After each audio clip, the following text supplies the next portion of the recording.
सास का घूंघट। ये है देविका। देविका पढ़ी लिखी और मॉडर्न लड़की है, लेकिन उसकी शादी ऐसे परिवार में हुई है जो गांव में रहता है। भले ही ये 21वीं सदी है, लेकिन देविका की ससुराल वालों की सोच वो तो 18वीं सदी से आगे बढ़ी ही नहीं। आइए जानते हैं क्या होगा जब शहर की पढ़ी लिखी और मॉडर्न लड़की फंस जाएगी संकीर्ण मानसिकता वाले माहौल में। सागर, ये तुम्हारे गांव में सबने इतने लंबे लंबे घूंघट क्यों कर रखे हैं? और ये सब मुझे इतना घूर घूर कर क्यों देख रहे हैं? अरे यार, तुम भी घूंघट कर लो ना, इसीलिए तो देख रहे हैं सब तुम्हें। कम ऑन सागर, मैं घूंघट नहीं कर सकती। तुम्हें पता है ना मैं कौन हूँ। लेकिन देविका, मेरे पिताजी, चाचा जी, बड़े भैया और जीजा जी ने तुम्हें बिना घूंघट के देख लिया ना तो बहुत गुस्सा होंगे और न जाने कौन कौन से फरमान सुनाएंगे। घर चलो, देखा जाएगा जो होगा। सागर देविका से कई बार कहता है कि वो घूंघट कर ले, लेकिन देविका सागर की नहीं सुनती और अपने ससुराल के दरवाजे पर पहुंच जाती है। जब देविका वहां पहुंचती है तो देखती है कि उसकी सास बिमला, चाची सास कम्मो और जेठानी सुजाता ने लंबा सा घूंघट कर रखा था, पर उनकी ननद वीना ने घूंघट नहीं किया हुआ था। लेकिन हाँ, उसने सर पर सलीकी के साथ दुपट्टा जरूर ओढ़ा हुआ था। सागर अपनी पत्नी को सबसे मिलवा रहा होता है, तभी सागर के पिता जोगिंदर बोलते हैं, सागर, तूने बहू को इस घर के तौर तरीके नहीं समझा। हमारे घर की औरतें बिना घूंघट के किसी पर आए मर्द के सामने नहीं आती और तू इसे ऐसे ही ले आया। पिताजी, मैं समझा दूंगा। वो नई नई शहर से आई है ना, इसलिए उसे पता नहीं है। सागर की बात सुनकर उसके चाचा जी महेंद्र बोलते हैं, ये बात तो तुझे गांव में कदम रखते ही अपनी बीवी को समझानी चाहिए थी। हमारा गांव में बहुत नाम है। तेरी बीवी ऐसे गांव भर में घूमेगी तो क्या इज्जत रह जाएगी हमारी। ये बोलकर जोगिंदर और महेंद्र वहां से चले जाते हैं। शाम को घर की सारी औरतें खाने की तैयारी करती है। खाना तैयार हो जाता है, लेकिन घर की कोई भी औरत खाना नहीं खाती। बहुत रात हो जाती है, तब देविका कहती है, सासू माँ, खाना बने हुए तो देर हो गई, रात भी बहुत हो गई है, हम लोग खाना क्यों नहीं खा रहे हैं? अरे बहू, ये क्या बोल रही हो? हमारे यहाँ घर की औरतें तब तक खाना नहीं खाती जब तक घर के मर्द खाना ना खा ले। लेकिन इतनी देर हो गई, आप सबको भूख नहीं लग रही क्या? तभी देविका की जेठानी सुजाता कहती है, लग तो रही है, लेकिन यहाँ की यही रीत है, ये निभानी तो पड़ेगी ना। भाभी जी, ये रीत नहीं है, औरतों को प्रताड़ित करने का एक तरीका है। अगर इस घर के आदमी पूरी रात नहीं आए तो पूरी रात खाना नहीं खाओगी क्या? देविका ये बोलकर सीधा सागर के पास जाती है। सागर उसे समझाता है, देविका, यहाँ ऐसा ही होता है, तुम थोड़ा सब्र कर लो, पिताजी और चाचा जी आते ही होंगे, फिर हम सब खाना खाएंगे। सागर देविका को समझा ही रहा था, तभी देविका की ननद वीना आकर कहती है, सागर, खाना खाने आ जाओ, पिताजी और चाचा जी आ गए हैं। चलो देविका, तुम्हारा इंतजार खत्म हुआ। सागर खाने के लिए बैठ जाता है। जब सब खाना खाने बैठते हैं तो देविका भी बैठ जाती है।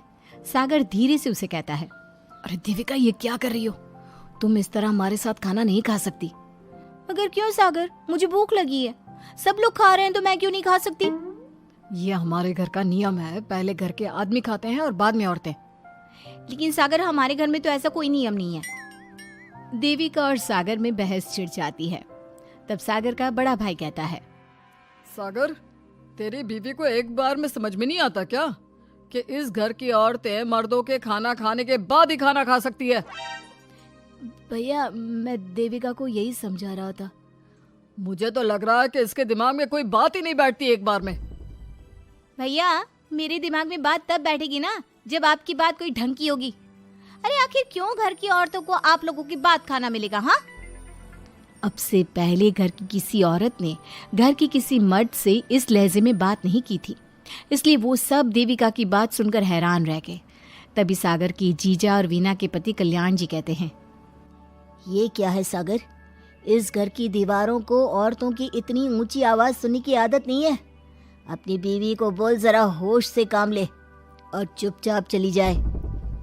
क्यों चली जाऊं मैं चुपचाप? इस घर की औरतें आपकी हर बात बर्दाश्त कर लेंगी, लेकिन मैं शहर की पढ़ी लिखी लड़की हूँ। आपके कोई भी फालतू के रीति रिवाज मैं नहीं बर्दाश्त करने वाली। इस तरह देविका ने सारे घर की औरतों के लिए मिसाल पैदा कर दी जोगिंदर के घर में पहली बार किसी महिला ने विरोध का स्वर उठाया है, ये बात घर के किसी मर्द को बर्दाश्त नहीं हो रही है। तभी जोगिंदर कहता है, महेंद्र, मोहन, इस बेशर्म लड़की को कमरे में बंद कर दो और आज इसे कोई खाना नहीं देगा। अगर किसी ने इसे खाना दिया तो मैं उसे जिंदा नहीं छोड़ूंगा। महेंद्र और मोहन उसे कमरे में बंद कर देते हैं और उसे खाना भी नहीं देते। रात के 3 बज जाते हैं। भूख की वजह से देविका को नींद भी नहीं आती। तभी उसे कुछ महसूस होता है। ऐसा लग रहा है कोई दरवाजा खोल रहा है, लेकिन इतनी रात को कौन हो सकता है? कहीं सागर तो नहीं? देविका उम्मीद भरी नजरों से दरवाजे की तरफ देखती है, लेकिन दरवाजा खोलने वाला सागर नहीं बल्कि विमला और कम्मो है।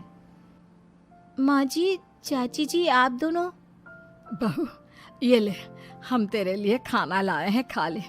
और ये बात ना तो किसी को बताना मत कि हमने तुझे खाना दिया है, नहीं तो हमारे मर्द मार मार कर हमारा बुरा हाल कर देंगे।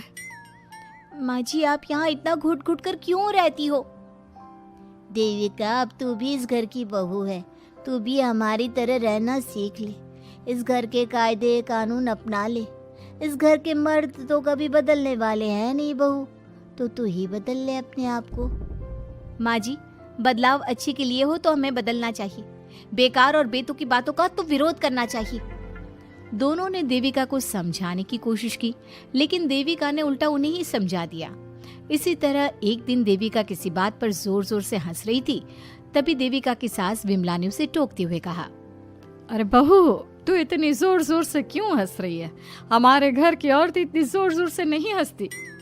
विमला अपनी बहू को समझा रही थी कि तभी महेंद्र बोलता है, अरे कम्मो, कौन है ये औरत जो बेशर्मों की तरह जोर जोर से हंस रही है? तभी कम्मो और देविका बाहर आ जाती हैं। जी वो मैं हंस रही थी चाचा जी, अब आप लोग हंसने पर भी पाबंदी लगाओगे क्या? तुम जैसी बदतमीज लड़कियों से मैं बात नहीं करना चाहता, लेकिन कान खोलकर सुन लो, इस घर की औरतें इतना जोर जोर से नहीं हंसती। और हाँ, तुम्हें पहले ही बता चुके हैं कि इस घर की दीवारों को औरतों की तेज आवाज सुनने की आदत नहीं है। इस घर की दीवारों को आदमियों की ऊंची आवाज सुनने की आदत है, लेकिन औरतों की नहीं।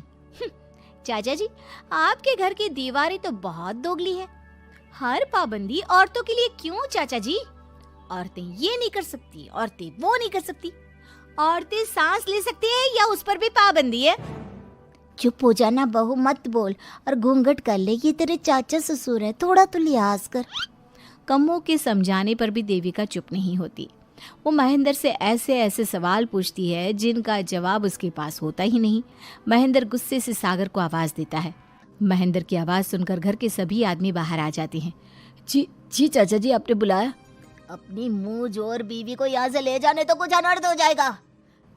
क्या हुआ चाचा जी? तेरी बीवी जिस तरह से मुझसे बात कर रही है, छोटे बड़े की तमीज नहीं है इसे। कम से कम 7 दिन तक ये कमरे से बाहर नहीं निकलनी चाहिए। अगर इसे मैंने कमरे से बाहर देख लिया तो किसी की खैर नहीं, समझे? पर मैंने कुछ गलत नहीं बोला। सागर, जो सच है मैंने वही कहा है। देविका, चलो मेरे साथ। लेकिन सागर, मेरी बात तो सुनो। सागर देविका को वहां से ले जाता है। इसी तरह से कई दिन बीत गए। अब देविका अपने ससुराल में हर गलत बात का विरोध करने लगी, लेकिन जितना ज्यादा वो विरोध करती, उसके ससुराल वाले उस पर उतना ही ज्यादा अत्याचार करते। अब देखना यह है कि देविका अपने ससुराल वालों के अत्याचार को यूं ही सहती रहेगी। क्या उसके ससुराल में घूंघट में औरतों का दम इसी तरह घुटता रहेगा? अगर आप इन सवालों के जवाब जानना चाहते हैं ना, तो हमें कमेंट करके ज़रूर बताइएगा। और हमारी स्टोरी को लाइक, शेयर और चैनल को सब्सक्राइब करना ना भूलें।